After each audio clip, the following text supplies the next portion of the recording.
Why are we called Negroes? Why are we deaf, dumb, and blind?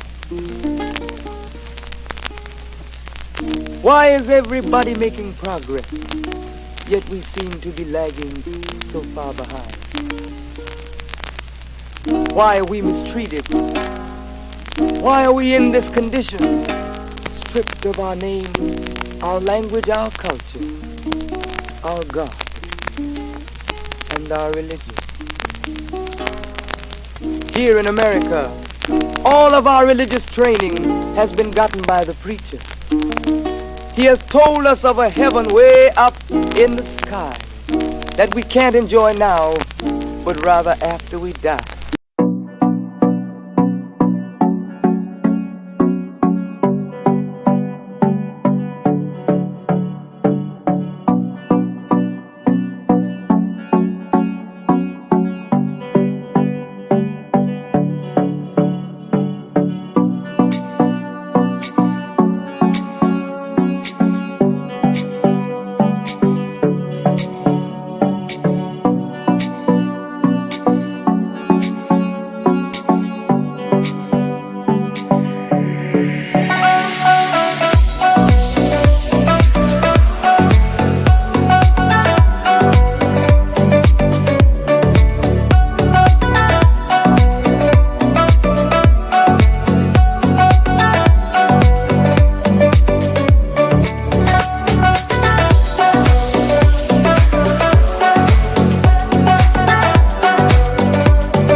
Here we are once again. Once again, here we are. Flipped in reverse. Right. So thank you so very much, and welcome to your Thursday night talks. I want to first start off in the most holy name of Allah. Always bear witness that there's no God but Allah, and Muhammad is his messenger. I would like to greet you all in the greeting words of peace in the Arabic language of Assalamu alaikum, and my beautiful Muslim Christian. You heard what I said, Muslim Christian, because hey, our teachings say a true Christian and a true Muslim is one and the same. So how about that? How about that? So for my Christian family, praise the Lord. I appreciate you all tuning in. Please, whatever you do, Brother Tony, what they should do for us. Oh man, you already know. You've seen enough podcasts to know. You need to subscribe. Excuse me, not subscribe. Subscribe. You need to share. You need to go to the URL and copy and paste and send it to a couple of friends. Like, look, this program right here, I think will benefit you. That's right. I know it will benefit you. Copy and paste, send it out. Like, just check it out for a couple of minutes. You're gonna be glued on. That's right. So, of course, my brothers, like no other.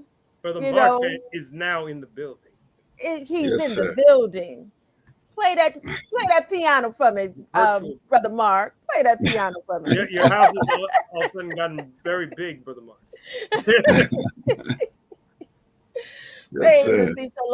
Well, listen, I am not going to belabor the point. I am going to turn it over to you, Brother Tony. The floor is yours. To Allah. In the name of Allah, the Beneficent, the Merciful, the one God, to whom holy praises are forever due, the Lord of the worlds, who came in the person of Master Fard Muhammad, the Supreme Being, to whom holy praises are forever due.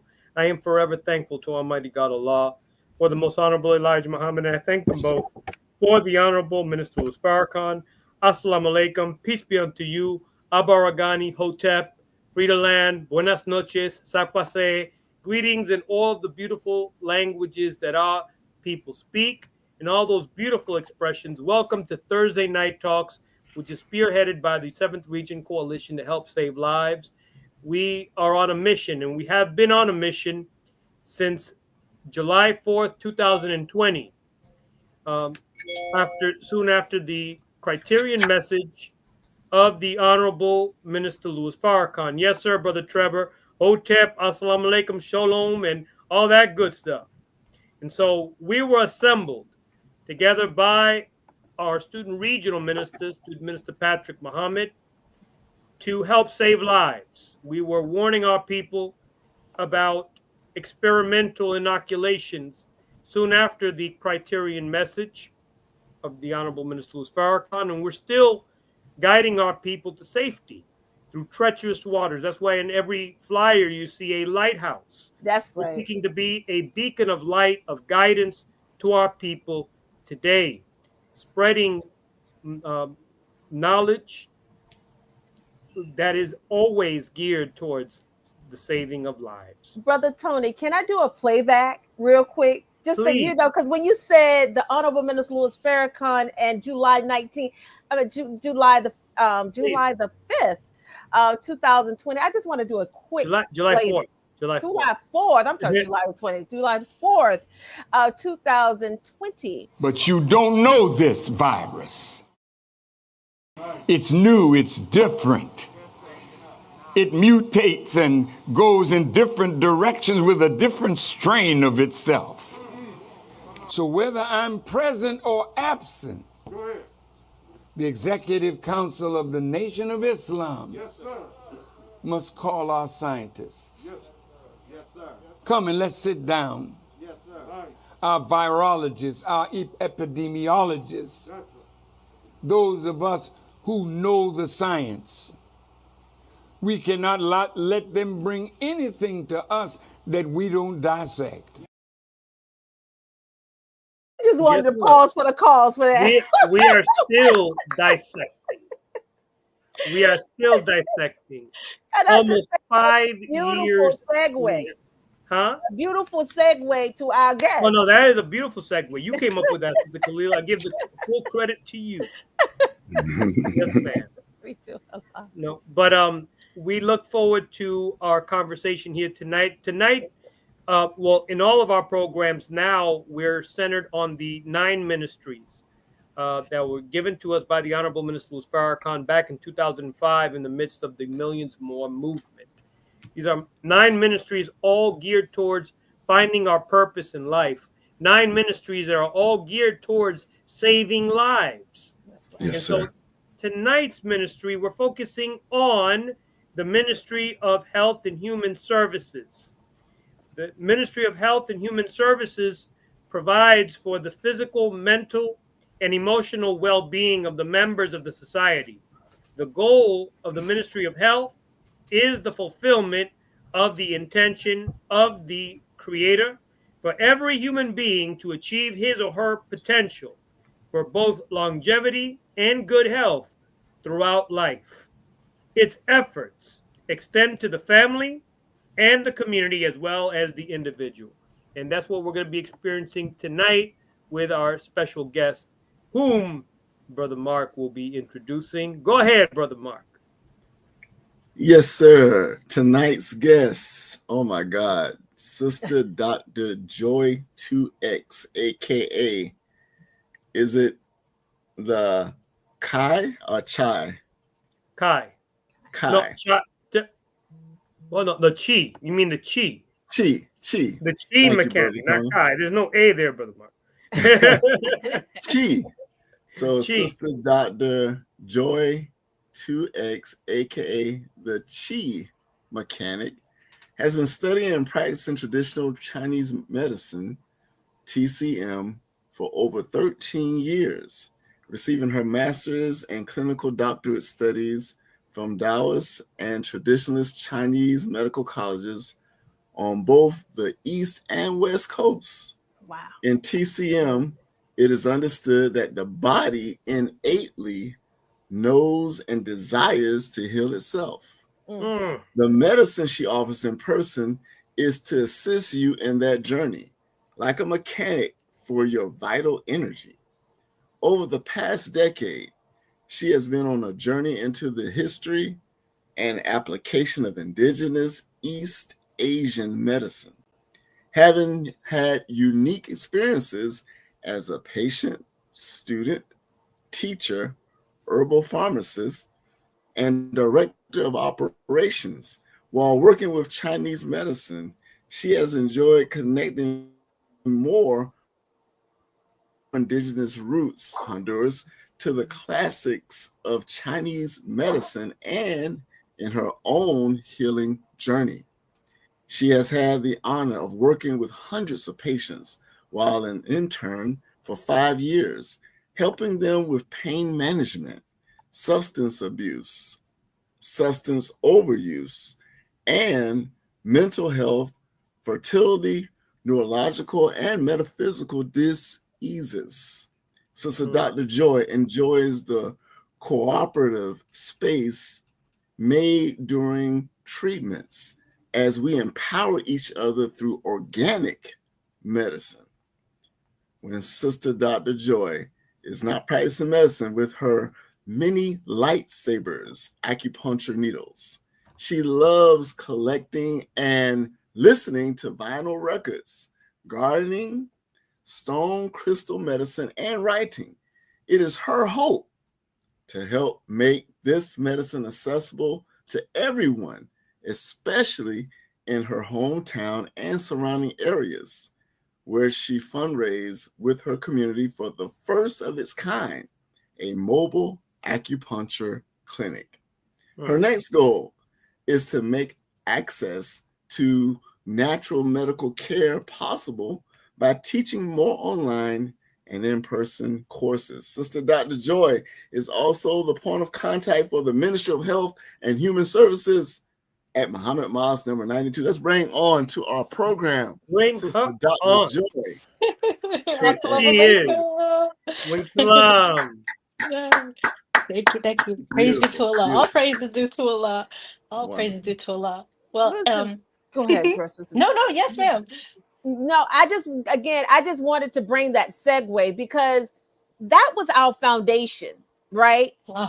Collecting all the data, bringing all the scientists, all the doctors, all the researchers, and it was just a beautiful segue to bring you up because not only you are my sister, but you are also my sister doctor. So I just thought that was just we wanted just to kind of bring that back because again, that was just a foundation that was laid for the 7th Region Coalition as well as Thursday Night Talk. And I just want to get right into it. Sister Joy, in your bio, it definitely mentioned about traditional Chinese medicine. What are some of the advantages of Chinese medicine? Praise be to Allah. Well, first off, Assalamu alaikum. Thank you for having me. In the name of Allah, the Beneficent, the Merciful, I bear witness there's no God but Allah, who came in the person of Master Fard Muhammad, who's living in exalted Christ as the most honorable Elijah Muhammad, and who's Jesus Messiah in our midst. A happy 92nd birth anniversary. Come on. To the Messiah, the Honorable Minister Louis Farrakhan, inshallah, this Sunday, May 11th. I greet you in the greeting words of peace and paradise. Assalamu alaikum. Walaikum salam. Thank you for having me on. What are the benefits of traditional Chinese medicine? They're so vast, and I know that sounds a little bit, blanket statement, but I have seen and bared witness to so many different kinds of, we'll say, like main complaints, like health issues and complaints. There's really nothing that it can't help in terms of healing an ailment. Western, medicines, wants us to be very careful with curing, but I've seen really nothing short of miracles in my studies, in clinic, in practicums, in externships, all kinds of things. And so this is mind, body, spirit medicine. So just learning this medicine before entering the nation and becoming a registered citizen of the Nation of Islam, there were so many parallels for me when I did come into the teachings, when I read Message to the Black Man, when I read How to Eat to Live 1 and 2, like these were all in such alignment, these concepts of traditional Chinese medicine with the foundations of our nation. So I was just like, I'm in the right spot. Praise be to Allah. We're talking again, mind, body, spirit medicine. So any benefit that you see may start off simply with just assessing your health, and in terms of chi, right? What is chi? What are the concepts of yin and yang, and how do they integrate into benefiting your health and essentially longevity? So, chi, I'll start there, just to kind of get into like the health benefits. It's we call it in this study, um, cosmic vital energy, right? So there are two main forms. There's primordial, aka prenatal, right? Like ancestral, we like to think maybe of that, chi. And then there's earthly or postnatal, like afterbirth, chi. So both are really necessary, um, and they also interact with one another in the course of your life.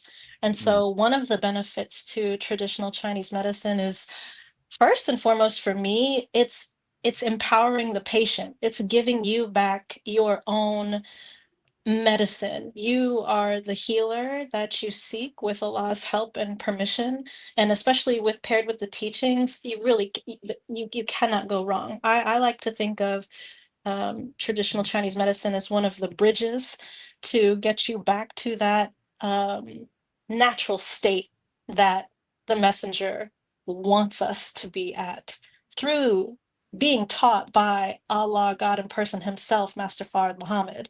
So these are just, really wonderful, like light bridges of knowledge and understanding of the self. And then in terms of traditional Chinese medicine and healing, like healing, let's talk about that, like what it means to heal. It's like, it's to make whole.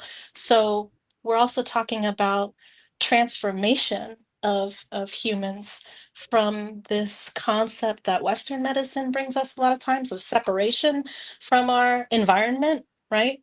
And we are taught, well, we are taught certain concepts about separation, but in terms of healing and who we are, we're not separate outside of the natural world, right? The elemental world, um, from outside of that world, and we are active participants in this triad of heaven and earth and humanity. So these are very much in line with the teachings, I believe, where we can really see that health is not just about the absence of illness or symptoms, but an integrated balance of physical well-being and personal happiness and harmony. So I think that is what traditional Chinese medicine brings, in a sense, as some key tenets of benefits to people. Great. Beautiful. You're on mute, Sister Kalila. Beautiful, beautiful, excellent. All praises due to Allah. Sister Kalila. Yeah, I'm trying to get to the. So you mentioned about heaven, right? Mhm. So acupuncture. When I normally get acupuncture and I come into like this circum state, it Mhm. kind of feels like I'm in heaven. It feels like Yes. I'm on like a cloud. Mhm. So is that okay? I know I'm going too deep in it, but is that like the medicine that is being inserted in the skin, or is what is that state of being? Yes, ma'am. Well, let's start with what the needle is and what Okay. it is not. So Okay.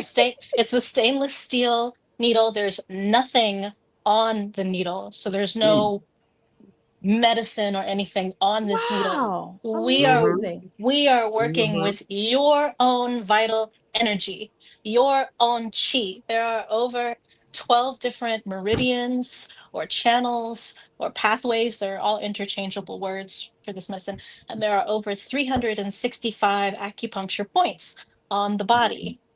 So Wow. when we're talking about chi, let's even go back. Let's go to the Supreme Wisdom Lessons, actually, the problem book, problem number 25. The Public Library of Cairo contains 2,700,000 books, of which 60,000 street Yes. of mathematics, astronomy, language, and other sciences of life. This is a science of life.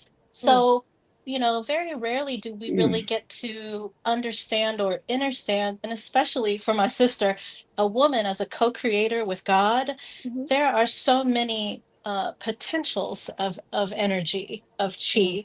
So you might come into the office and you might be at a very specific state. Let's say stress, number one killer, stress. You might come in with like a headache or something like this. So when I give a full assessment and I say, okay, there's over 12 different channels. So there are also yin and yang pairs to each channel. And I'll get into that a little bit further. But this is where you are out of balance within this maybe yin meridian. So what do I want to do? Maybe I want to increase the yin meridian. The yin might be deficient, so to speak, or the yang might be excessive. So I might want to, help to bring the yang down. Now that can make sense because the meridians on the body run specific ways. There are some that run up from the feet, up the trunk into the brain. And there are some that run from the top down all the way to the torso. And there are some that run from the chest all the way to the arm, right? So there are different flows of energy, of state. And so when I place a needle at a particular point on a particular meridian, you can literally direct or channel or manipulate the energy of chi. Which way is it flowing? Which way is it going? And so that essentially can bring harmony and balance back into the body. Now, Wow. there's a specific thing that you said about having that calm, relaxed state. This is extremely important, and this is my favorite thing about being taught this medicine by Chinese and Japanese brothers and sisters, and knowing also where this medicine really originated.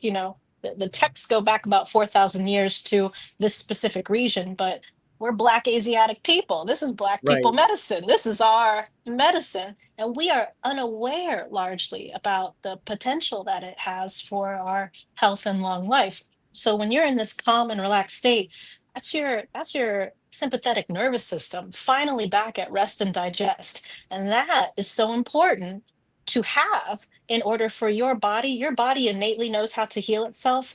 That's when it can do it. So when we are talking about mind, body, spirit medicine, once you get the mind to relax, chill out, the body follows. Where chi flows, the energy goes. So when I'm calm, when I can rest and digest again, and think about this, once you're in rest and digest, and then you pair it with how to eat to live, this is optimal health. This is new level health. This is paradigm shift completely. Praise be to Wow. Allah. All praise be to Allah. Before I go into my question, because you just opened up something. I know. Oh my God, are we going to finish I'm all gonna the questions, apologize to brother? both of you. I'm here getting Yeah. excited. Tell me Okay, about it. I never heard chi, and I've had acupuncture done by Dr. Love Yes. before. Shout out to Dr. And Love. shout out to Dr. Love. Assalamualaikum. Peace. Uh-huh. Now, you mentioned two aspects of the chi. Is it, and of course, I mean, the authors of it is the Asiatic Black man and woman. Right. Now, is this likened? This is an egghead type of question. It might go over your head. It may not. I'm not talking about you, Dr. Joy. I'm talking about some people maybe tuning in like, huh? The Ka and the Ba in the Kemetic or ancient Egyptian sciences. Is it likened? Is this two aspects of the chi likened unto the Ka and the Ba? The Ka being the eternal energy or the eternal chi, if you will, and the Ba being the soul of the person. Yeah. Would it be likened unto that? Yes, all praise and due to Allah. That's why it dates back to that kind of Kemetic science and Kemetic energy. These are your prenatal and postnatal chi, right? One is also yin, one is also yang. And so this, man, you just tapped into, something else. So you're talking about, I know, this is layers. I love it. This is why, I know. man, this medicine, when you find something to really like nerd out on, it's amazing. It will take you I was gonna use that wow, term. like, oh man, You I said love it. it. I'm a huge nerd. I love being a nerd. I'll leave me to a lot for the nerds. But so let's go to right, yin and yang, or even the concepts of yin and yang, and like even where they come from. And I'll see if I can kind of answer this question. So Yes, I wrote a little bit about it because there's just a lot, and I know we're imparted for time. So there's a book called The Yellow Emperor's Inner Classic. Everybody download it, find it. You can look on my website in my reference tab. I have a book list. I never promote booksellers, so you can just cut and paste to wherever you get your books. But The Yellow Emperor's Inner Classic, it's the single most important text in Chinese medicine. So it's a consistent dialogue actually between a literal emperor, yellow, named Huang Di, and then various medical masters like Qi Bo. So it's like this dialogue. It's literally written like a little script or whatever. And Qi Bo, the master teacher, teaches the Yellow Emperor Huang Di how to understand and heal the human body. So then it also describes the Tao, this concept of Tao, and how it underlies all as the universal harmony, how yin and yang establish the world, and how the body is organized and how it works. So that's where you're getting like the meridians, that fun little symbol of yin and yang. And it also relies on the phase energetics. So in traditional Chinese medicine, we also have the 5 elements, or the 5 energetics of fire, earth, metal, water, and wood. That's a whole nother topic of conversation, but they're fascinating, and that's what actually gives you diagnostics in traditional Chinese. But yes, that's the book. Love that book. Get that book. So these energetics, they outline major, again, methods of diagnoses, key types of diseases, recommendations of not only like really immediate cures, but long-term adjustments of lifestyle. And the number one tenet is through calming the spirit, regulating the diet, and then proper exercise, right? So can you see how all of this is just syncopating with the teachings that we have been gifted Yes. from Allah? Yes. Like this is high science. So the book also deals with the practice of acupuncture, so you can read a little bit more. Like traditionally, there were at least 9 different types of needles. They weren't all needles to be inserted into the skin. We have gua sha tools and Teishin tools, where you're just literally rubbing the meridian, right, to or fro. I mean, that's therapeutic in and of itself. And so, yeah, earlier through, they had these manuscripts called the Ma Huang Dui manuscripts. They're way back, like 168 BCE. And they noted ways to harmonize those concepts of yin and yang. And the main method was to stimulate qi in the body, but not through a needle, through an herb called moxibustion. Moxibustion just means to like light the herb on fire. Like that's what the bustion is, the combustion, right? But the moxa, it does. There's different variations of it, but the actual herb is Chinese mugwort called Aiye, Aiye. You light that, and you can actually manipulate qi going one way or the other in the meridian of the body without even puncturing. So there's so many ways to have an appreciation and receive traditional Chinese medicine without needles. Everybody's scared of needles, and they're not like a hypodermic needle at all. Someone said it smells like marijuana. That's actually false. That is hilarious. I was actually thinking about when you No, talking about I was lighting up gonna herbs. when you were talking about lighting up, I was gonna tell I the know I audience was. don't get too excited. No, That is it, hilarious. it doesn't smell like that at all. Actually, it's very herby. You know, like if you've ever like cooked herbs on the stove or anything like that. Kind of like a Yeah, frankincense type it's more energy. like a, yeah, it's potent. You know, but Okay. it doesn't. But it's, you know, to each his own, I guess. But Or sage. yeah, sage is an equivocal of that. Absolutely. Yeah, just a potent. Yeah. Okay. Yes, ma'am. Mhm. Well, let me They're- get they're- to let me get to my question here. Ah, So, Sister Dr. Joy, is leading all the way up to this. What personal experiences in life led you to the study of Chinese and holistic medicine? Great question. I'll try to be brief with that one. My own health and really just how I had been brought up as a child. I'm a child of adoption. So just really seeing how I was treated differently, even in doctor visits and clinics and things, and the medicines that I would be given, and you know the prognoses that I would be given, very very different from people I grew up around or my parents, you know, who. And so I thought, oh my goodness, at one point during college, I actually had gallbladder attacks, right? And so that was telling in and of itself. Like at that point, so young in my college and in my early 20s, I was having these severe attacks, which in hindsight meant I was eating completely wrong, you know, in order to just even have those gallstones and that bile being built up in my gall duct, right? So I had to have that emergently removed.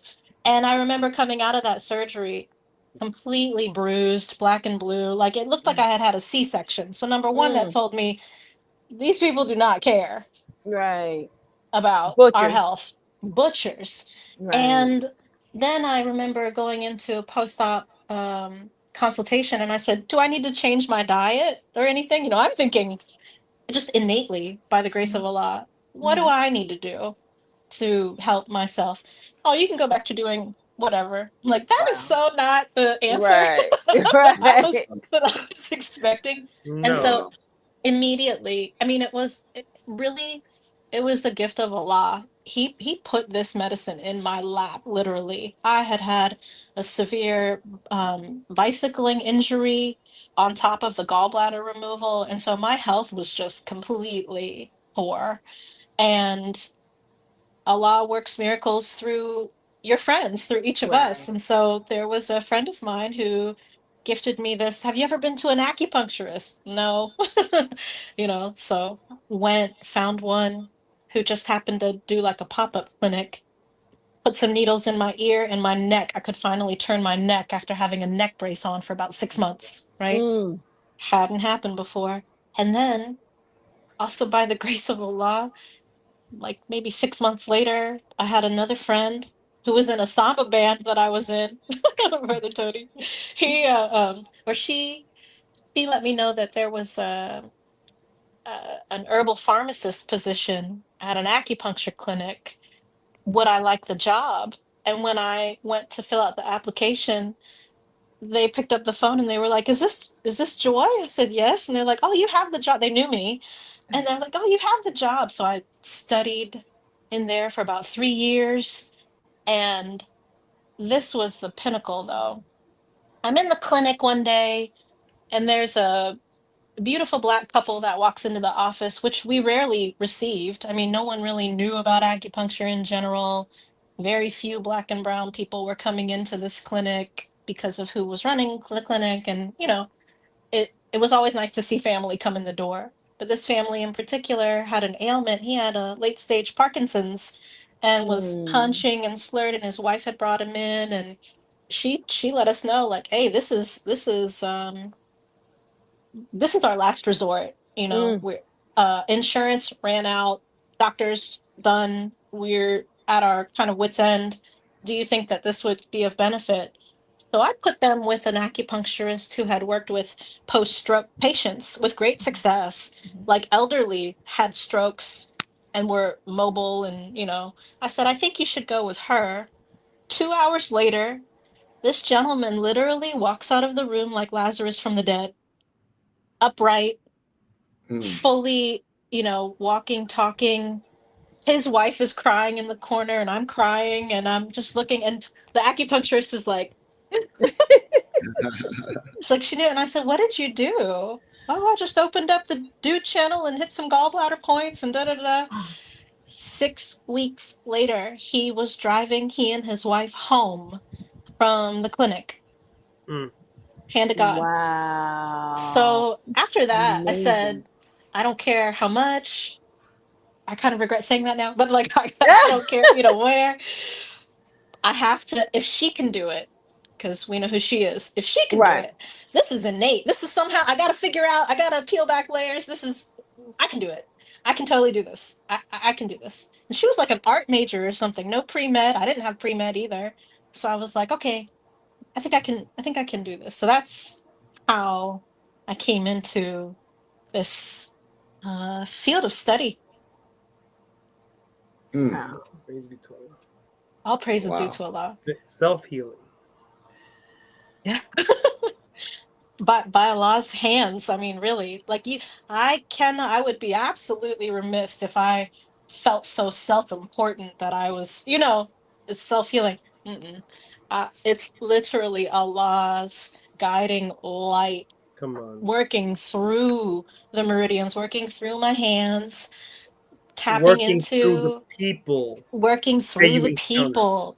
Yeah, it's true. It's a co-creative experience. So, how in our teachings, when you look at a Black man, you see God, right? That's right. Well, when That's when right. I see people coming into the clinic, I'm meeting a God of various types, but I'm meeting a God. So I have Right. to think, all right, where am I supposed to meet you? We don't have a Hippocratic oath. We have a Sun Simiao oath. Sun Simiao was also one of these great medical master teachers. And the oath is really beautiful. I can try to pull it up, but it's literally about being able to treat any and everybody from your heart. You regardless of money, regardless of color, creed, like you don't feel well or something is amiss mind, body, spirit wise. And we also are aware in the nation that anything physical ailment also comes from a spiritual realm, right? This is where we get the concept that we know and talk about a lot of being other than yourself. So we have to take all those things into consideration anytime you are meeting somebody for a treatment, right? Yes, ma'am. See, the foundation of ethics, Sister Dr. Joy, that comes from the original man. Because the Hippocratic Absolutely. Oath originated from Kemet or Egypt. Come on. I don't even like the name hypocrites. It sounds too much like hypocrite. Right. Anyway. Come on. There's a reason. A little bit too much. A little bit too much. Brother Mark. Yes. Sister Dr. Joy. I have a different Yes, kind sir. of a question. Sure. In regards to maintaining health and wellness, what are some daily preventative measures people can take to reduce the likelihood of health challenges? How to eat to live. Yeah. How to eat to live. You do that one meal a day. I even have patients. I think I need to use caution when I talk about one meal a day with certain patients that may have like a discord with food. Does that make sense? Like people who they don't eat well or they don't eat at all or they might purge or they have difficulties with their relationship with food.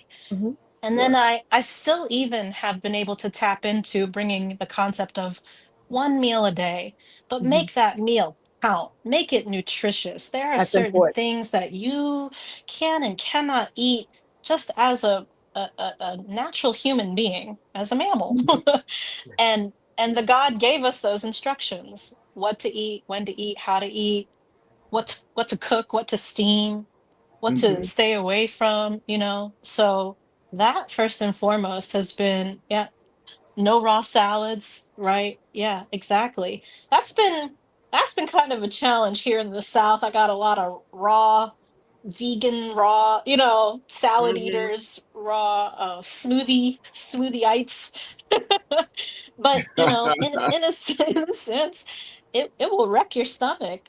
Even with these specific goals of Chinese medicine, Mm, it dampens the spleen, and then the spleen's function mm, can't move. It can't disperse and diffuse the natural energy from good whole food that is cooked or steamed thoroughly. It's not doing its job. Then you get all kinds of other impairments, headaches, joint pain, upset stomach, various digestive issues, things like that. Even skin stuff. Yeah, you see a lot of Mm, that. Mhm. okay. That would be first and foremost. Yeah. yeah. So, Dr. Joy, Yes, ma'am. what problems does acupuncture treat? I know when I went to my acupuncturist, and when I say this Caucasian man is the bum, he is the bum. And when I walked in, he kind of it kind of he kind of threw me off because he walked around with like some cut off shorts, eh, um, and some flip flops with like a T-top. He Okay. just looked at straight 70s. I mean, it looked like he just came He straight probably out of, Psychedelic person. I'm he telling probably you, was. yeah, straight out of, Woodstock, right? Right, right. Right. And, so he was like, what, he asked me, he gave me this questionnaire to complete. And before I could even get done with the questionnaire, he was like, okay, I'm so anxious. I'm so anxious. He said, you're coming to me for your lower back. And I was like, how do you know that? He said, I can tell.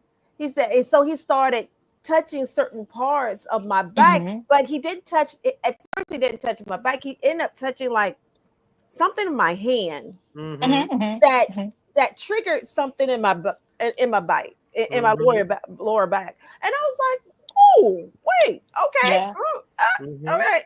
And so he was like, yeah. So I already know what plan. So he just took the little iPad from me and just put it over. He said, you can finish that later. He's like, he was like, okay, you know. And so my first experience, again, it was very, scary because I'm looking at all these little tiny needles, right? Right. And he was just like, relax, lay down, da da da da. Next time when you come, do not wear this, do not wear this, because Mm-hmm. we're all fully covered. You know what I'm saying? It's like, Mm-hmm. how Right. am I gonna? How am I gonna put some needles there? Right. So he said, and you can always bring a bag, you can always change, and so that's what we end up doing. Mm-hmm. But when I say it was that my first experience was like an out of body experience. It was like Mm. my body was there and it was like I was looking down at my body. I don't know. I cannot, that's the only thing I can explain. It's like Yes. my body was lifted out of me. And so when I told him that, he was like, oh yeah, but he gave it a name. I didn't know what that name was. And I couldn't Was it really astral projection? No, he didn't say No. that.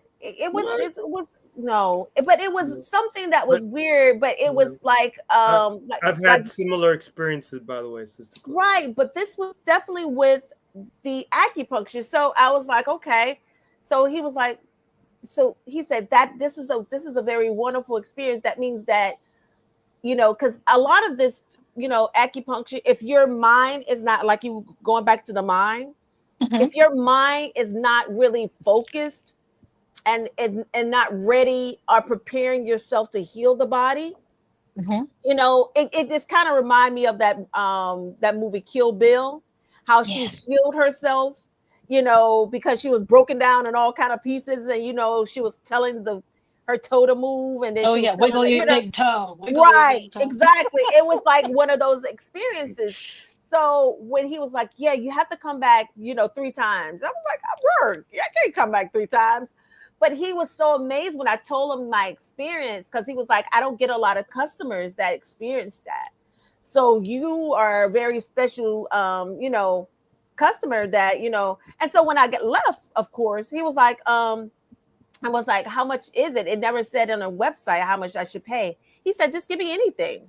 I was like, how do you live? Just give you anything. He said, you can give me anything. You can give me $10. You can give me $20. You can give me. Whoa. He was like, how much do you think I deserve? Wow. And I was like, man, you deserve more than I have.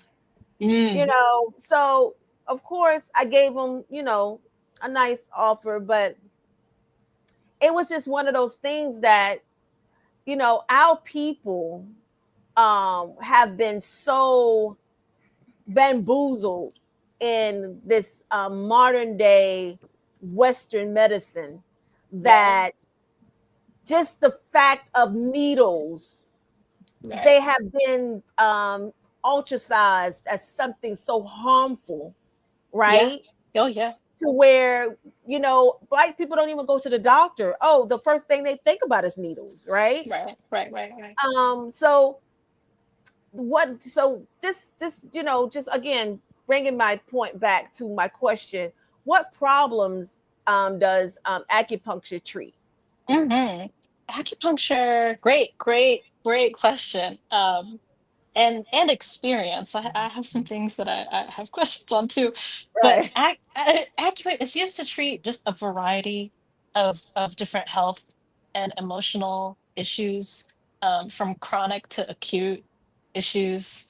And Mhm. also I think it's great that you brought up, keeping an open mind. Like if you're experiencing pain from, let's say, like a sports injury or a car accident or any kind of residual, right? Like long haul COVID, being sick, dealing with stress, aging, anything like that. Right. Acupuncture and the diagnostic tools used to understand what's happening internally in your Mhm. internal world, is going to help create protocols to make you feel better and feel Mhm. balanced. So oftentimes I've had different people, on the table say, I've seen color, I've seen light, I've seen I see that ancestors in too. the corner, I've seen spirit guides, I've seen the minister, I've seen like, people have told me a lot, of Mhm. different experiences they have.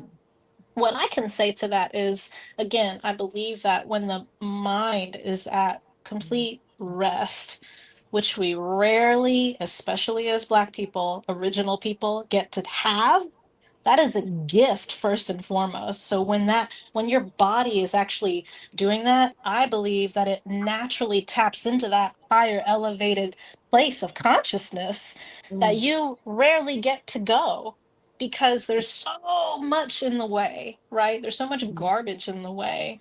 So when you're actually laying on the table and you're, smelling nice essential oil Mhm. aromatherapy, and you got the Yes. table warmer on, and you're propped up, and there's nice soothing music, and you don't necessarily think about this tiny hair thin needle in your thumb. You Right. are having an internal experience that is one way to treat your health Right.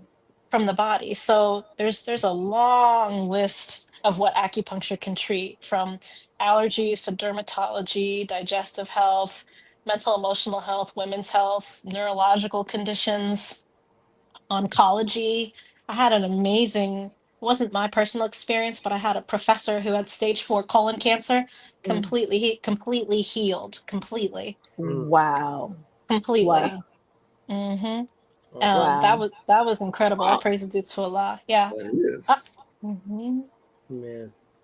Man. amazing. Sister Dr. Joy, we do have a question here in the chat. Let me pull it up by Sister Angelica.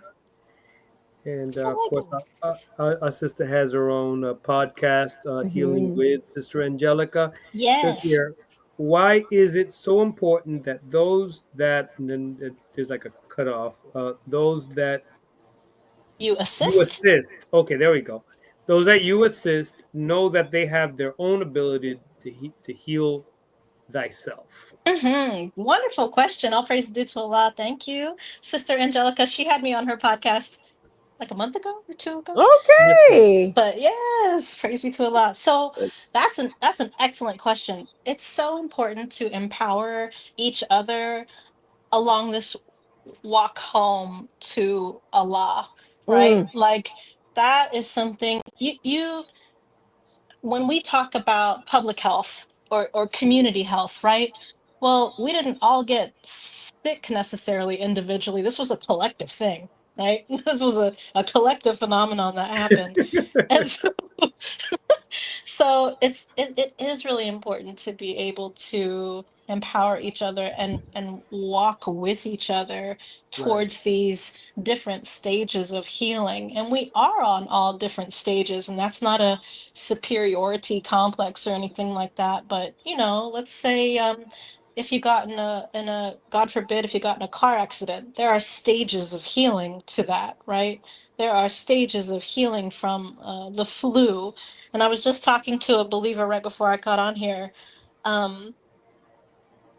Like you'll know when you're healed when you stop trying to heal yourself. That's a concept that really came to my mind. Like this is those 6 words that the Messiah gave us. Accept your own and be yourself. That's right. This is so important because people oftentimes like to look outside of themselves for the healing. Oh, this person's the guru. Oh, this person's the shaman. Oh, this person's I can't do it by myself. Yes, you can. You were innately built. That's built within your DNA that way, right? So I'm not inside of you. I'm not like Miss Frizzle on the Magic School Bus, like going through your channels, like it might be cool, but like I don't want to do that. But this kind of healing is not outside of yourself. This is also when you are in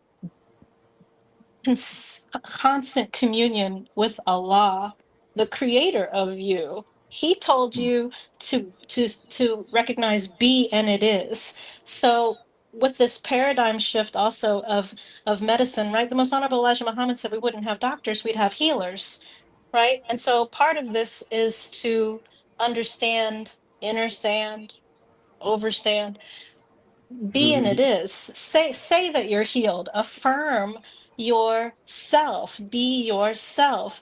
There's in Allah's eyes, there's nothing necessarily innately wrong with you, but we have been given these trials, these struggles, these challenges in order to perfect ourselves in the eyes of Allah, not perfect to be perfection. Oh, I can't, do this marathon without being a perfect runner. Oh, I can't be in this relationship without being the perfect version of myself. I can't join a nation while getting myself together. Right. I get myself together. In a mosque meeting without, cleaning up a little bit. Entonces, like this is like right.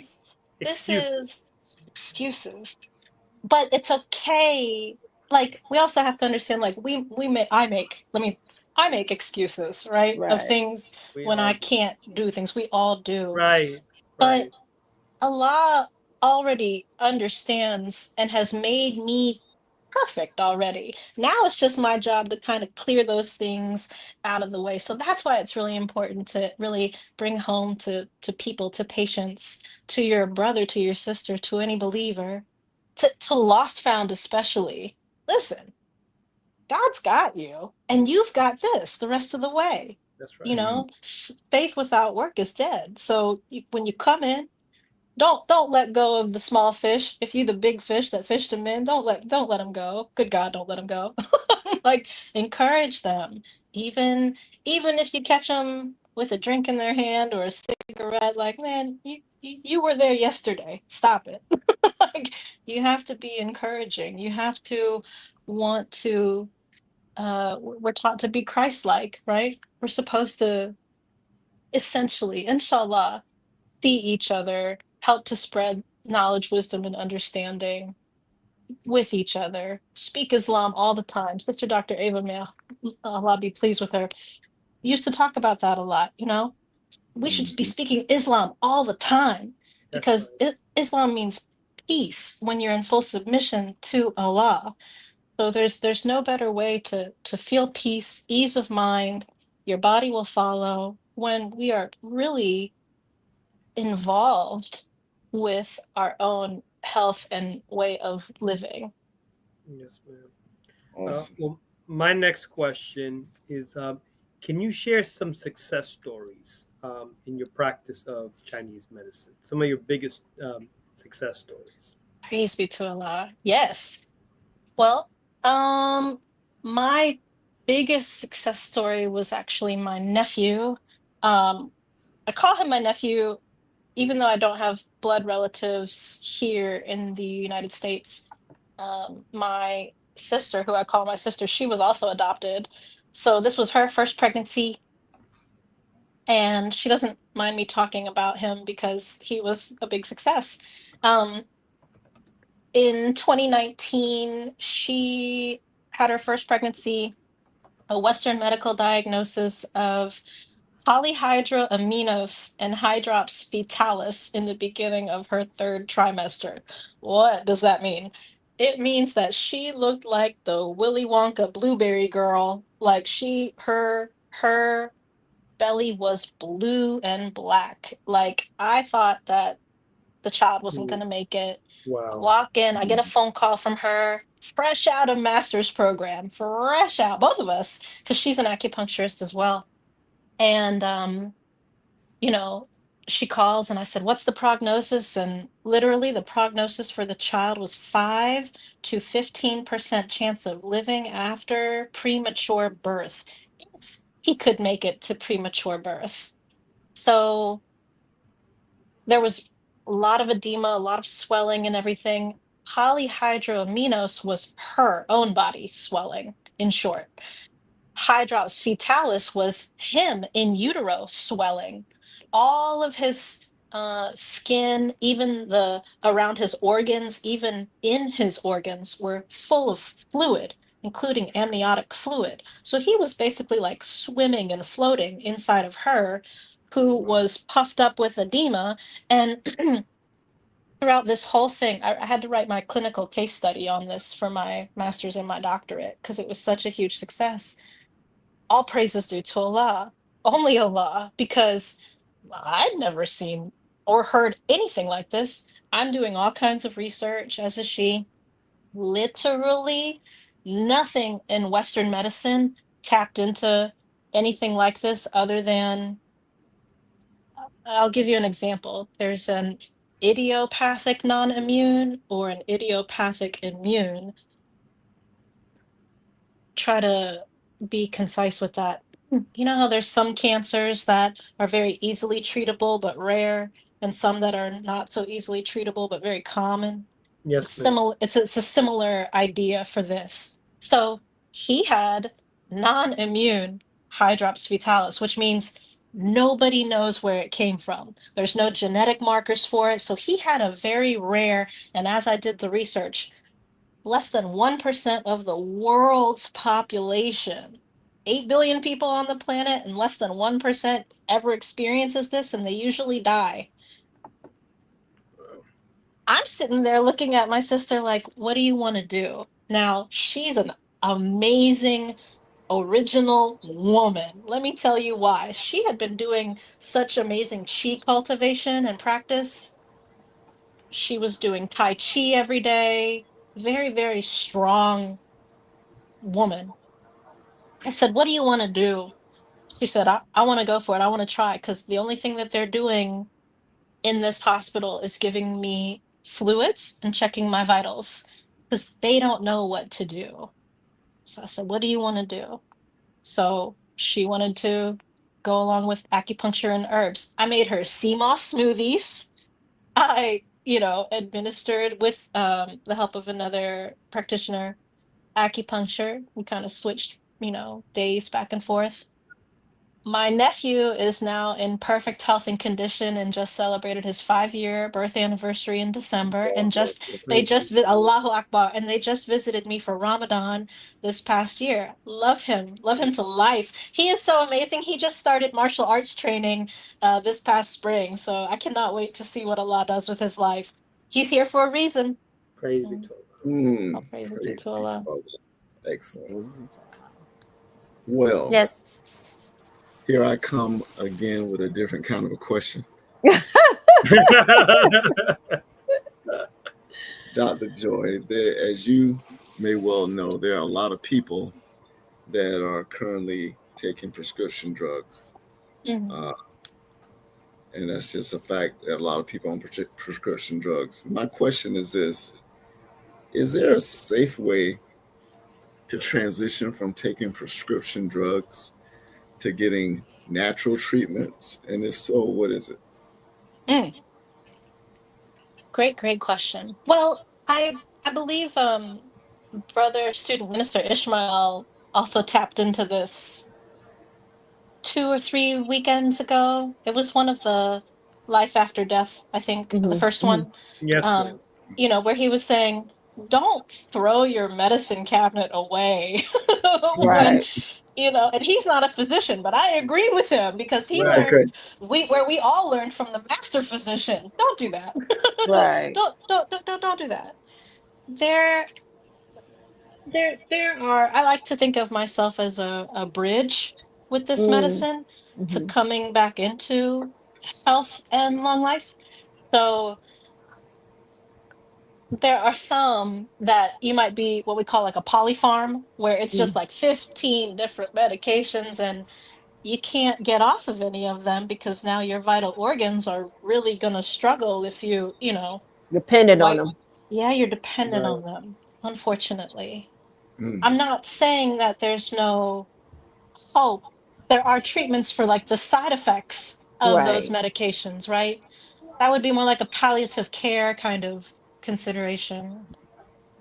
For people who are, let me say this as well. In the state of consciousness that we live in right now, there are some people, including believers, that they would need to pair their Western and any kind of like Eastern medical treatments together. Mm, You, yes, you might be on a statin or,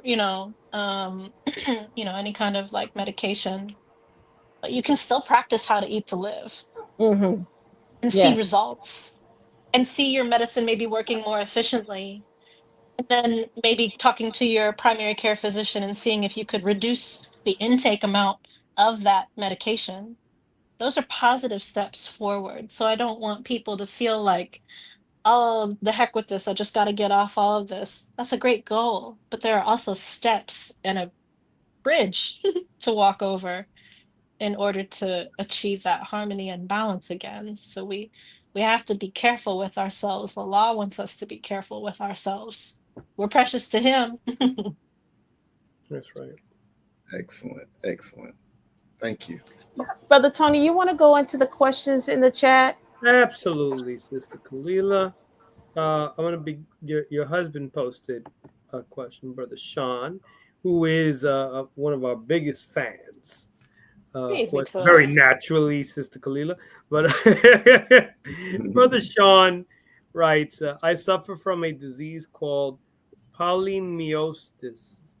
I'm not pronouncing it properly. Polymyositis, which means unknown.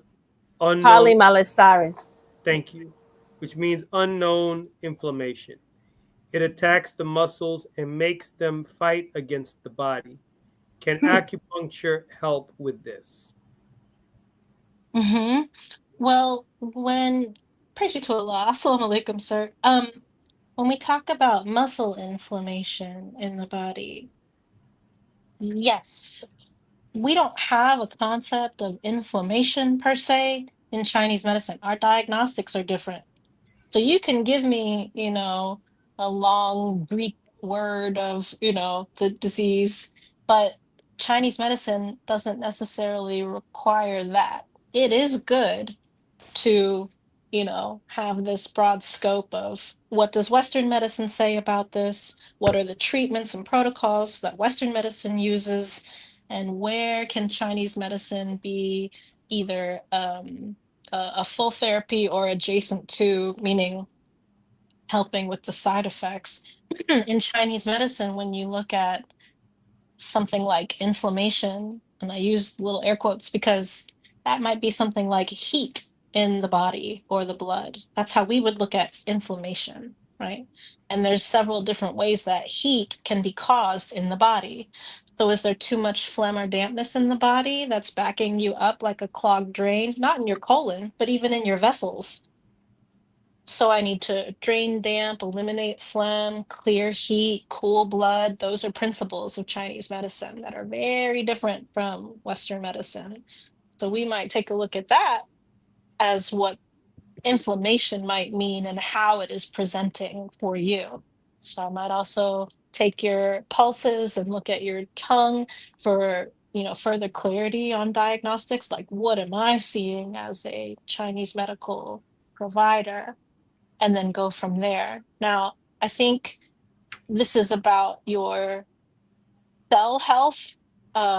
So I would personally have to do further research and even see if I could find any, um, medical papers or anything like that in traditional Chinese medicine. If anybody has had success in treating this, that would be my first thing to do. But if the inflammation, let's say if you had like knee pain or shoulder pain, like this inflammation was in your joints, right? You say muscles, but even in your joints, like the All of the muscles, above. all of the above. Preferred, yeah, because it's more so in his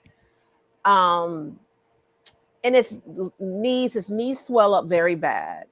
And it's his ankles. His ankles swell up very bad as well. He sometimes have a little joint pain, sometimes in the shoulder, lower back, and also like his calf area. And it gets to the point where he can actually be walking and all of a sudden he'll just fall.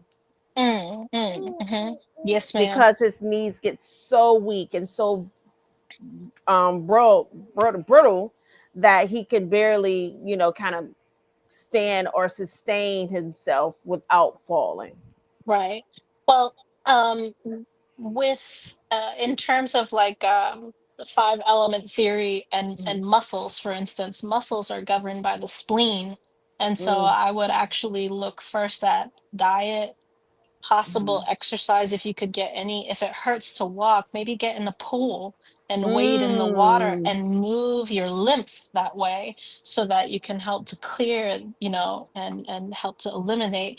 I would probably look at different herbs, actually, herbs that would work on the spleen as well as kidney yang, because you need that kind of yang energy or heat also in order to help perpetuate the digestion from what the spleen needs to do. So those would be a few things that I would think about first. And then acupuncture and maybe even some moxa would probably feel really good to help alleviate the pain. Yeah.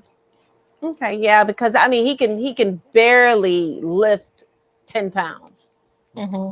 Yes, and it's just his muscles and his joints just won't allow him to even, try, a regular fist. He can't even close his fists without. It's just practically impossible. Yes, ma'am. Yeah, they have I'd have to look at it, but there's a case report actually on NIH, National Library of Medicine. And they do say that with traditional Chinese medicine treatments, including spleen qi treatments that I just There you talked go. about, Just talked about that. yeah, that it might indicate that might be one of the roles. And then this would be more like a long-term care. This is what we would call a chronic Right. thing. Absolutely. So we would make markers of progress over time. Okay. Thank you. Praise be to Allah. We have another question from Brother Rashad Ishmael Shabazz here in Fort Myers, Assalamualaikum. Florida. And he asked the question, how do we command the creation to act according to our own will and see the end result that we are looking for with mathematical precision? Good God Almighty. How do we He went back into the triple darkness. Woo! That's I like, right. I like Yeah. when Brother they answer that Rashad question. 78 Shabazz. million years ago, excuse me. Go ahead. I like, man, it's God.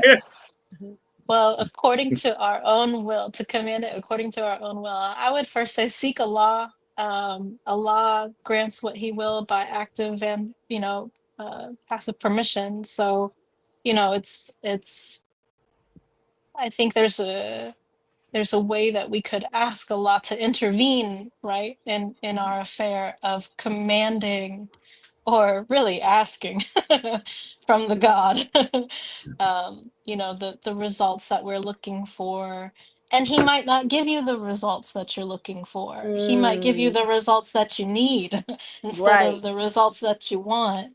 And so we have to, you know, that's when they talk about being a humble servant of Allah, and understanding that it is His will, permissive will, active will, that is really going to allow for ultimate healing, no matter what way that comes from. Trials, struggles, gifts, blessings, all of it is for a divine purpose. So Islam is mathematics and mathematics is Islam. So the God's going to give you the equation you need. Sometimes it just needs a mathematical mindset shift. That's right. That's right. You could be doing algebra and it might be simple, A plus B equals C. Wait a minute, I just don't get it. I'm like, wait a minute, go take a break, then come back. Right.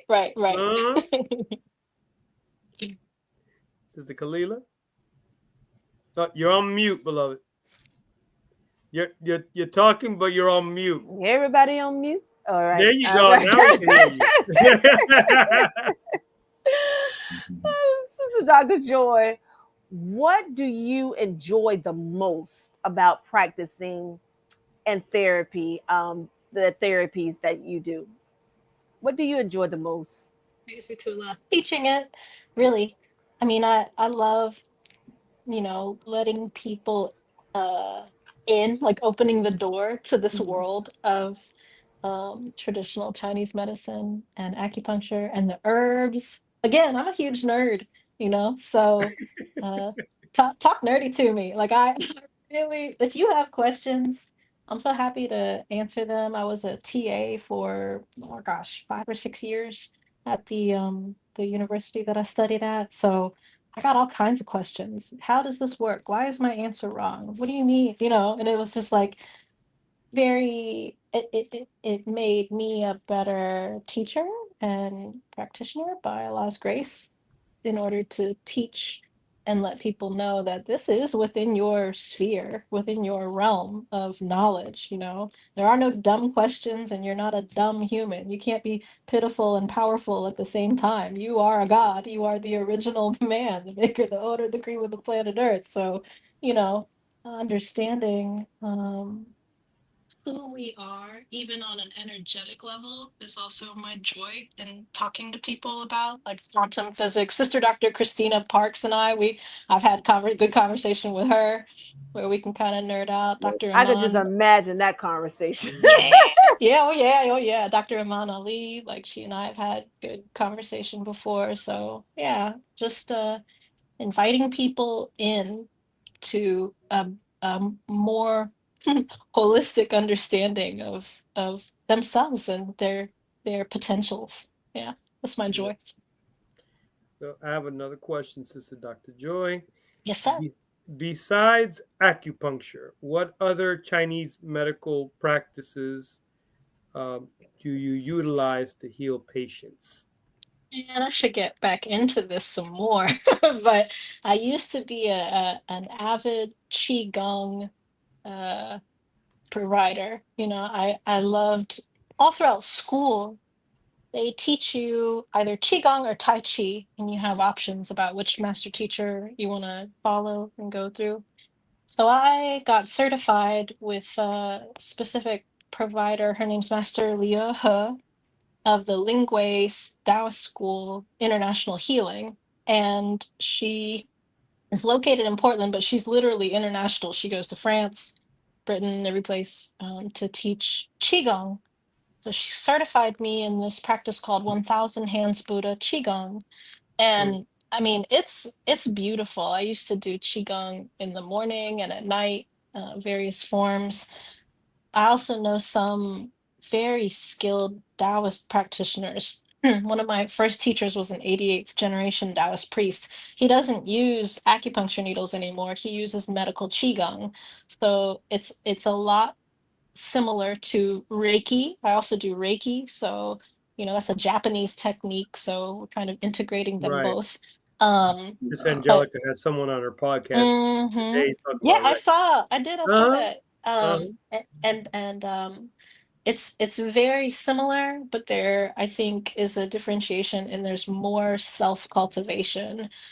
So that's another thing. That's why, these self-improvement classes, they are also one and the same for me with this concept too in the medicine of self-cultivation in order to be a good practitioner, a good steward of healing, so to speak, because you can't help somebody if you can't help yourself. Praise be to Allah. I Praise be to consider Allah. like all these different techniques, they're just different tools to Right. help people heal the body. It's like you don't limit yourself to one. You use them according to what is of need. Yeah. Herbs would be the second most though. Like I love Chinese medicinals. You can grow them, you can drink them as a tea, you can take them as a granulated formula or even like a tea pill. I mean, there's food grade herbs. They're so extensive. Like that's probably my biggest nerd out is the herbs. All right. Praise be to Allah. I have a question for you. Yes, sir. And I think I kind of know the answer, but I want to know from you. Is there a mental component to healing? What part does the mind play in the healing process? Mm. That's an amazing question. That is. Praise be to Allah. Well, praise be to Allah. The mind is so expansive. There's a lot of different books on the psyche in traditional Chinese medicine, but there's also a lot of beautiful teachings within our own, about even Allah bringing himself out of triple darkness. That's the mind also. That's in an essence, if I'm looking at it through a Chinese medical lens, this concept of yin and yang, of light and dark, of needing those two to formulate the one, right? This is something that I think about most often. Even I think Sister Dr. Ava, may Allah be pleased with her, she has some books and also recordings of the force and power of being and Yes, talking about yes. the light, yes, Mhm. lifting yourself to a higher state of energy and expression. That's what we're talking about right now. Right. So you know how Shaitan probably tells us that we can only use 10% of our mind. Mm-hmm. Mhm. Right. Like, why do you think I can only use 10%? You can only use 10%. Me? Right. With the Mhm. God? How much? How much can I, and I loved it. Well, without really expanding too much, but Minister Ishmael has spoken, recently about, tapping into that God presence. He's as close as your jugular vein. So That's right. there's no limit to the potential of your mind. I mean, when we literally talk about be and it is, or even just the idea of imagination and creativity, the original man writes his history and then walks into it. So we Right. are Right. far, far in advance of, what we can even think about in this here and now. I'm thinking about generations from now. Mhm. Epigenetically, as a woman in my womb, I'm carrying my granddaughters.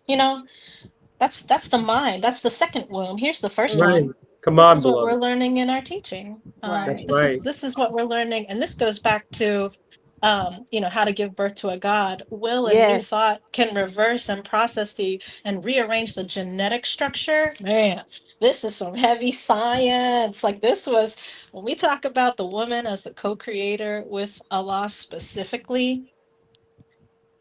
Will and new thought. These are the minister's words. Will and new thought can reverse the process and rearrange the genetic structure. Wow. Come on now. Wow. It is will Oh, and thought infinite. that can reverse the whole process. It is a new thought that can even rearrange the genetic structure. Mm. That's from our beloved minister, who will be 92, inshallah, on Sunday. When did he say that, Sister Dr. Joy? This is from, I'll have to look at like when the How to Give Birth to a God lecture series Right. began, but that's It's in the that lecture series. series. Yes, ma'am. Mm-hmm. Yes, sir. All the praises due to Allah. All Excellent. praises be to Allah. So that brother is, I mean, you need to start asking, what can my mind not do? Right. Right. like talking about being reborn, that's what he was speaking of in this specific part of the lecture. How can I go back into my mother's womb for the second time? Mm. And that was such heavy science as well, because again, your mother's womb, we're talking about the destiny of the nation depends upon the mother and the prenatal. We talked about that, conditions arranged for her child. So when I'm thinking about what can my mind, where was my mind even formulated to begin with? In my mother's womb, what was she feeding on? Was she feeding on the word of Allah? Mm. Right. Even still, when he said, I thank Allah that a wise God put his hands over a mother who, though good and wonderful in her ignorance, set a mark on her child. But Allah said, no, I'm going to give him the will to overcome his mother and her thinking when she was forming him in her womb. I have So that seen. just tells you right Yeah. there, it doesn't matter the circumstances that we are brought up in, right? I have literally seen that manifest. Right. And we are, what does he say? We're born and shaped in iniquity, right? That's right. But at this point here, he's talking about the will to overcome. These are That's in our right. these are in our study guide lessons. Your will, your desire, right? Building the will. What feeds the will? Building the will. And saying to yourself, I'm going to rebel against my circumstances. Right. Mm. Right. I am not my I'm circumstances. going to overcome these Come on. circumstances. Right. All praises due to Allah. It makes me think of what the Honorable Minister Louis Farrakhan, well, he's quoted the Reverend Jesse Jackson saying that there's nothing more powerful than a well-made-up mind. Right. Come on. It's like, I'm going to heal this body, Right. regardless to whom or what. I don't care what the doctors say. Right. I'm going to make a decision to be on this path and not stop. I'm going to keep letting go of the things that are harming me. I'm going to keep weaning myself off of these other things right here. I'm going to keep navigating. I'm going to keep improving. I'm going to keep getting better until Allahu I'm Akbar. fully healed. Allahu Akbar. That's what It's a decision in the mind. Right. I'm going to make you reborn again. How can I be reborn? How can I go back in my mother's womb for the second time? He said, wheresoever the wind listeth, you don't know where it comes or where it goes, but Jesus was telling Nicodemus, you must be born again. Now, and then an audience member says, I bear witness, brother. And he says, you have to bear me witness because we are the witness of the truth, man, of a people destroyed. Woo! And I was also thinking about what the minister said, that if you go to the bedside of a sick person, and you put the right thought in, That's Right. right. within 8 minutes and 20 seconds, you'll Come see a change on. in that Yes. person. And that is the time that it takes the blood to circulate completely from the brain to the feet, back to the brain, which is the same amount of time it takes light to travel from the sun to the earth. So Allahu Akbar. But what Allahu is Akbar. also true is the opposite, because in How to Eat to Live, the most honorable Elijah Muhammad talks about how some of his followers have complained that they have not gained the benefits of How to Eat to Live, even though they've been implementing it. It has to do with their level of thinking. that mental Right. component. If in your thinking you're carrying the wrong spirit, the wrong attitude to a thing, you're not going to get the results that you're looking for. In fact, you become toxic. Right. And your Right. bodies become toxic, and your mind becomes toxic. And so I'm practicing one meal a day. I'm fasting for 10 days straight, and I'm still not getting healed. It has Right. to do with the sickness that's up here that's Right. making the body sick. And you Right, can right, even right. poison the food that you're eating because your mind is poisoned. And that's right. Absolutely. That's Right. how powerful we are. My Right. mother, when I used to get whoopings, anyway, when I would get whoopings, and I would be there at the dinner table crying, woo, woo, and then my mother would tell me specifically, "Don't eat right now. Go to your room, get yourself together, and when you stop crying, you stop." I was very little, by the way. I don't when you get yourself together, come back to the table and then eat, not when you're upset. And that goes along with How to Eat to Live.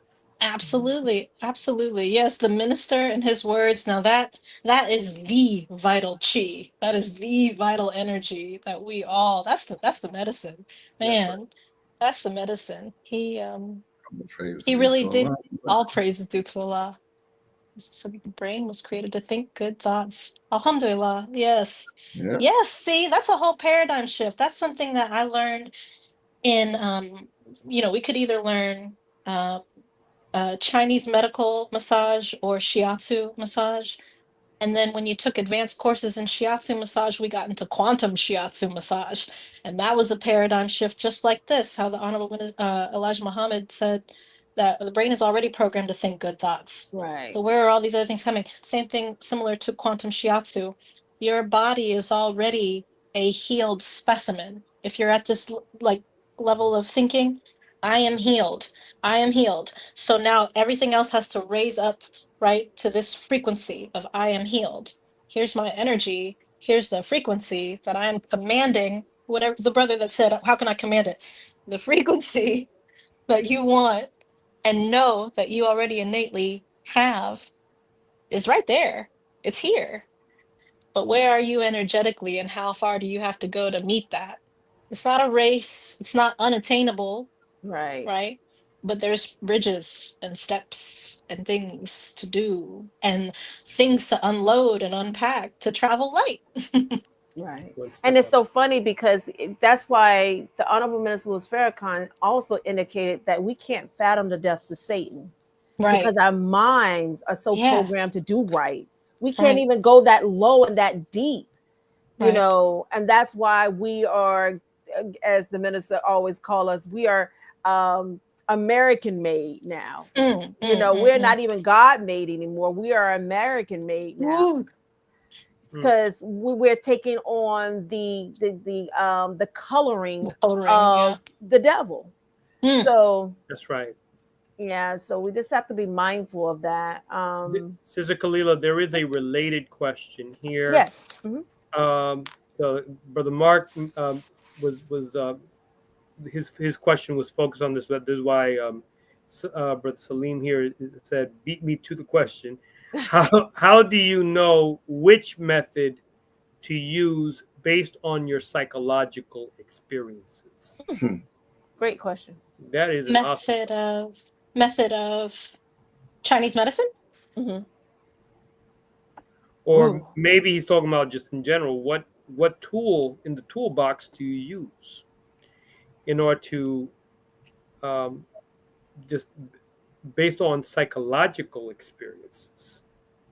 Yeah. Or is there an awareness of their psychological state before you administer treatment, or are you just aware of Oh, the physical state? I got it. Yes, that's a full assessment. When someone walks in, you are, we're like the old school doctors. You remember, when you're growing up and a doctor would actually like palpate you and touch you and look at your, tongue and like do all that? We do that. No doctor does that anymore. They look at you, write a script, and you're on your way out the door, Right. Drug Right. like dealers. that's not Yep. you said it, not me. but when someone comes in, I just had a conversation with someone this afternoon. I said, I'm looking at the color, the pallor of the face. I'm looking at the gait and the way that you walk. We're taught this even with our safety security checks. How's your spirit? Right. how's Right. your how's your spirit? How's your spirit is Shen in Chinese. And so, like looking at the Shen, and the Shen oftentimes, just like they say, like they got the Muslim glow. The Shen is also shiny. It's bright. It's projecting. You can tell when someone might come in and they're looking a little like solemn or downtrodden or a little gray even. It's like, did this person just experience trauma or grief? Mm. Is there some sort of medication that's making this person do this? Then all the assessments are going into place. Like, what am I looking at? What, Right. who am I looking at? Yeah. Wow. Right. Am I up next? Yes, Yes, you are. ma'am. Say yay. So, Sister Joy, this is our last question here. It says, in our lessons, the original man is called the Asiatic black man. Have you have you studied or encountered any traditional African medicine and found similarities between it and traditional Chinese medicine? Praise be to Allah. Very similar, and I think actually the modern practitioners that I've read, like Dr. Leela Africa, people of this nature, Dr. Sebi, they were all Right. at some point associated or in the nation. So they were getting a lot of their key concepts and ideas of how to eat to live, but they also understood even like local herbalists here, Gullah Geechee herbalism, things like that. Like these are all, I guess, what we would call like root medicine, right? That's an interesting.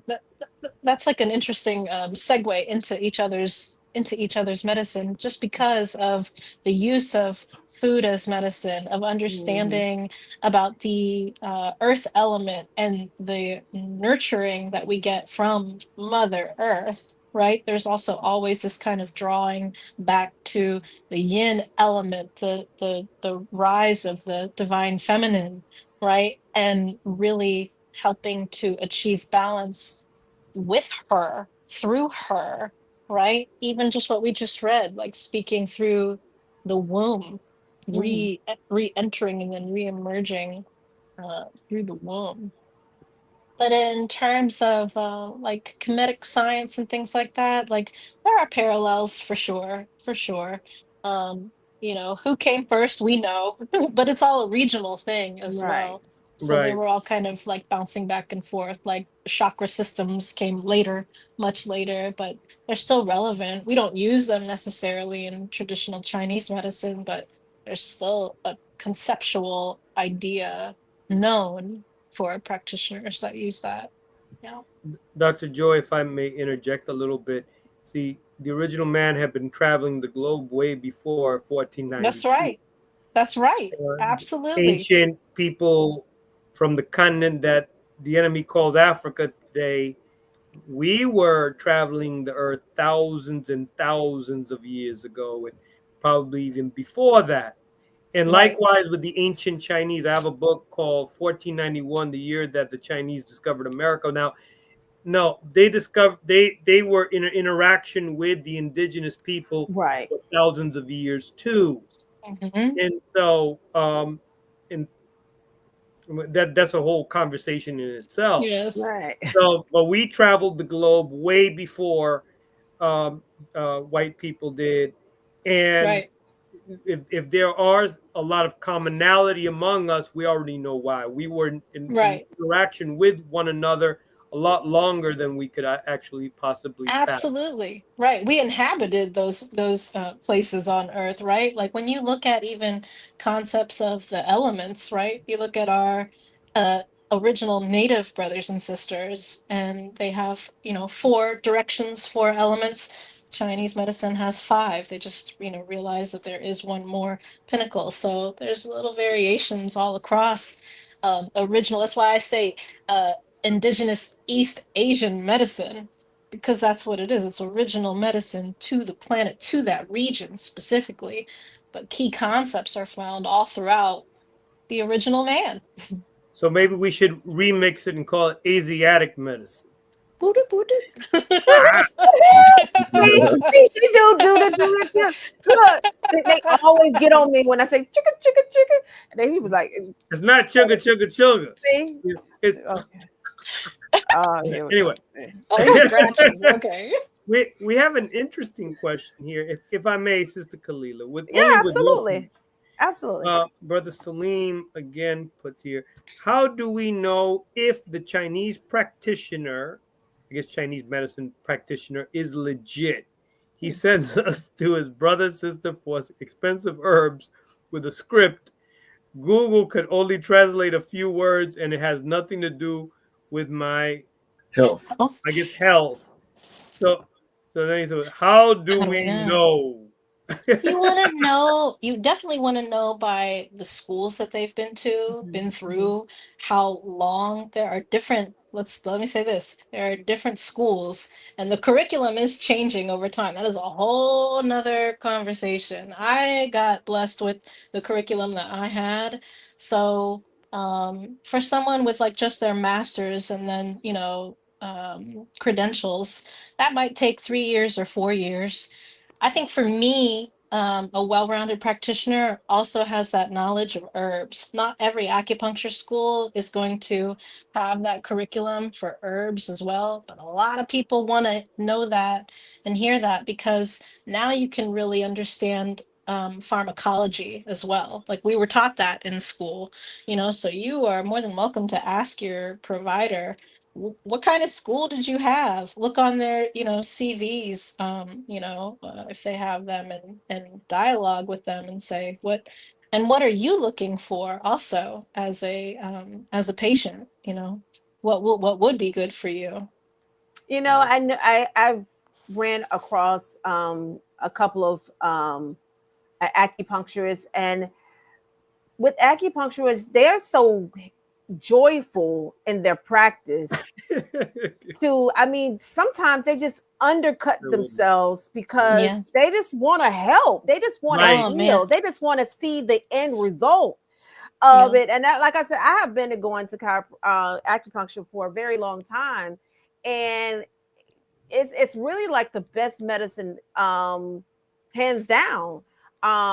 It's just I wish that I had one right, next to my bed.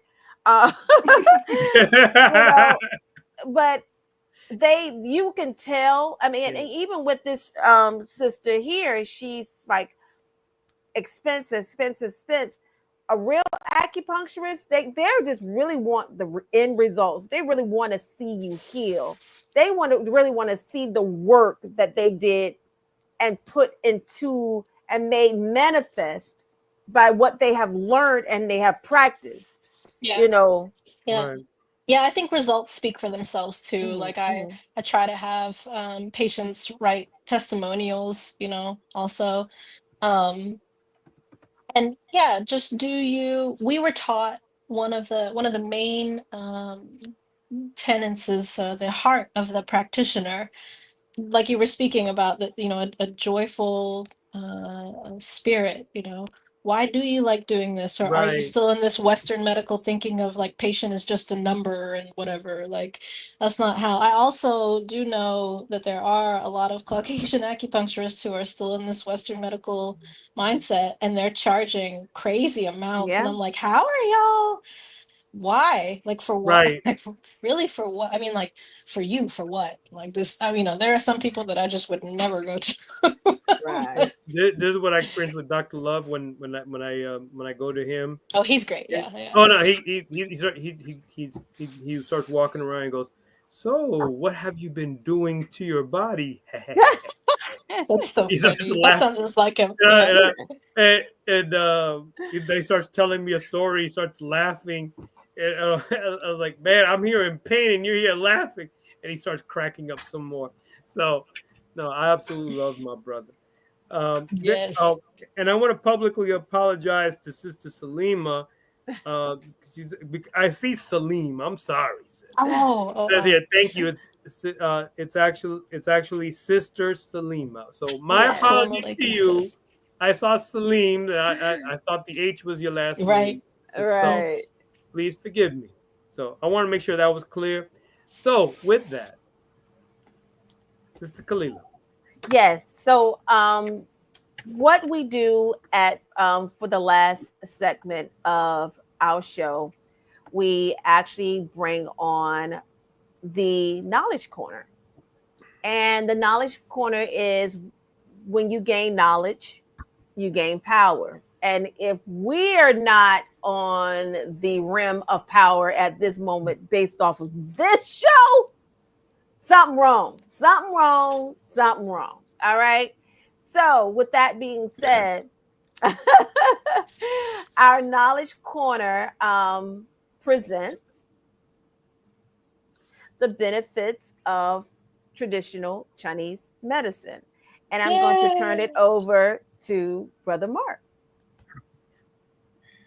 Yes, ma'am. Thank you. The benefits of traditional Chinese medicine include restores balance. Traditional Chinese medicine aims to restore balance in the body by regulating qi, yin yang, and the 5 elements for long-term wellness.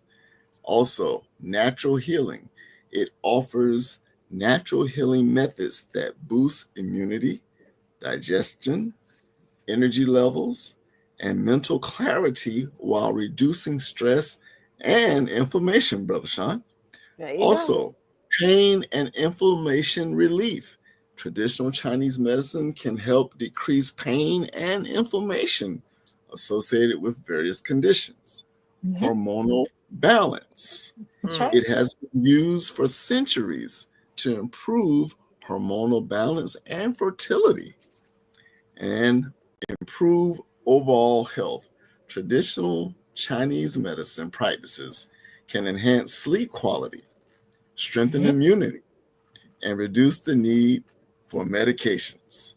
These benefits highlight the holistic approach of traditional Chinese medicine in promoting health and well-being. Oh, praise be to Allah. Thank you, Brother Mark. All right. And Sister Joy, I'm going to turn the show over to you with any closing remarks. Praise be to Allah. Well, thank you all again. All praise is due to Allah for having me on. I want to apologize too, because the last time we had a brother on from number 92, Brother Terrence Muhammad. Yeah. Special shout out to Brother Terrence. This is for him. Yeah. Right. That's what he does. But I think you had said, like, come on the podcast, and I had walked away, and I was like, oh, I don't know. I thought you had meant one thing, and I was like, me a podcast on my own. Total miss. Oh, that's what you thought. That's what I thought, and I was like, oh Allah. I was like, I need a co-host, so that's what I meant by that. But that was funny to me. But I did want to read actually the oath that I was talking about, the Yes, Sun ma'am. Simiao oath. There's two parts to it. I'll be brief, but it says a great physician should not pay attention to status, wealth, or age. Neither should he question whether the particular person is attractive or unattractive, whether he is an enemy or a friend, whether he is a Chinese or a foreigner, or finally, whether he is uneducated or educated. He should meet everyone on equal grounds. He should always act as if he were thinking of his close relatives. And then says to be skilled at nurturing one's nature is to treat disease before it arises. If a person's virtue in action is not abundant, even if they constantly take elixirs of jade and pills of gold, they will be unable to extend their longevity. Sun Simiao 581 to 682 AD is one of the great luminaries of Chinese medicine. A doctor so revered he has been titled China's King of Medicine due to his extensive contributions to Chinese medical texts, his widespread influence, and extraordinary care he gave to his patients. This is the oath of the great physician. I promise to follow the way of the great physician, who is Allah to me. I will serve to live in harmony with nature and teach patients to do the same. I will stay calm and completely committed when treating dis-ease. I will not give way to personal wishes and desires, but above all else, hold and nurture a deep feeling of compassion. I will be devoted to the task of saving the sacred spark of life in every creature that still carries it. I will strive to maintain a clear mind and be willing to hold myself to the highest standards. It will be my duty to diagnose suffering and treat disease. I will not be boastful about my skills and not be driven by greed for material things. Above all, I will keep an open heart as I move on the right path. I will receive great happiness as a reward without asking for anything in return. All praise. Wow. All Excellent. praises That's to beautiful. Allah. It does That's sound like beautiful. Yeah. All right. Allahu And Akbar. so, Brother Tony, I am going to turn the floor over to you. But what should they do, Brother Tony? Well, we're not, see, beloved family, we are on here from the love of our hearts, and we're not getting paid for this. We are devoted to this for the aim and purpose of saving lives. Much of what Sister Dr. Joy read in that oath, that's what we practice. However, we live in a materialistic world, and the streaming platform that we use, they don't say, "Oh, you're so nice. You're into saving lives. We're just gonna let you stream for free." No, it don't work like that. If you could do the best you can tonight, beloved family, to help us in this crusade, That's right. I like in this that word. voyage, Yes. this journey, in us pointing our people in the right direction so that they could become healed, and so that we could be restored as a family. Please donate whatever you can here tonight at this Cash App, $, 7th Region Coalition 29. No small amount will be refused. We appreciate any small donation. We will also not reject any large donation if it comes. We accept it all. We thank you. We thank you. We thank you for whatever you're able to give. May Allah continue to bless you all and your families. That's right. All right. All right. And Sister Dr. Joy, if anyone would like to support your business or make a donation, you have a nonprofit, correct? It's actually fully community-based and funded. No nonprofit, no grants, no Okay. loans. Yes, ma'am. So it's all people power. You can donate to Cash App. That's the little hashtag Earthworks ACU. You can also find me on Venmo. You can type in Earthworks Acupuncture, and I'm a little yellow icon. And also PayPal would be my email, info@earthworksacu.org. Would you be able to get that, Sister Kalila? No? Yeah. Okay. You said $ Earthworks ACU? ACU. Yep. Okay. We'll keep it at that one. That one's easy. Okay, that's the Cash App. Mhm. And there we are. Praise be And to did Allah. you also have a website? Yes, I do. It's earthworksacu.org.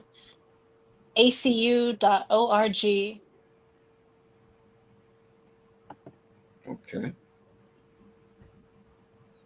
All right, we want to make sure everyone gets in support. Yes.